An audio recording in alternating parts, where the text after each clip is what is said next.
মানুষের যেমন যমজ বাচ্চা হয়, ডিমেরও কিন্তু এরকম যমজ দুটো কুসুম হয় একটা ডিমে। তো এই ডিমগুলো এত দেখতে সুন্দর, একটু সাইজে বড় হয়। আপনারা সবাই দেখেছেন কিনা আমি জানি না, অনেকেই হয়তো বা দেখেনি, ফার্স্ট টাইম দেখছেন।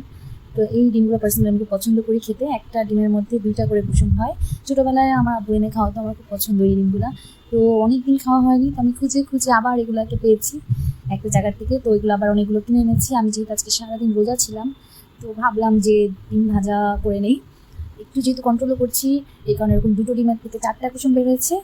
তো আমি আবার কন্ট্রোল করলেও ডায়েট বা যেটাই করি না কেন, আমি কুসুমটা সহই সবসময় খাওয়ার চেষ্টা করি। অনেকটা পুষ্টিটা আই থিঙ্ক অনেক ভালো আসে, হয় শরীরের জন্যও ভালো। আল্লাহ প্রদত্ত ডিমটার সাথে হোয়াইট থাকে, তবে কুসুম বাদ দেবো, আমি এই লজিকে আমি ওরকমভাবে বিশ্বাসী না। তো এরকম 2টা ডিম আমি ভেঙে নিলাম 4টা কুসুম সহ, তারপরে এরকম করে মাখিয়ে নিলাম একটু লবণ দিয়ে, পেঁয়াজ মরিচ দিয়ে। তারপর আমি এটাকে ভেজে খেয়ে ফেলি। Thank you everyone.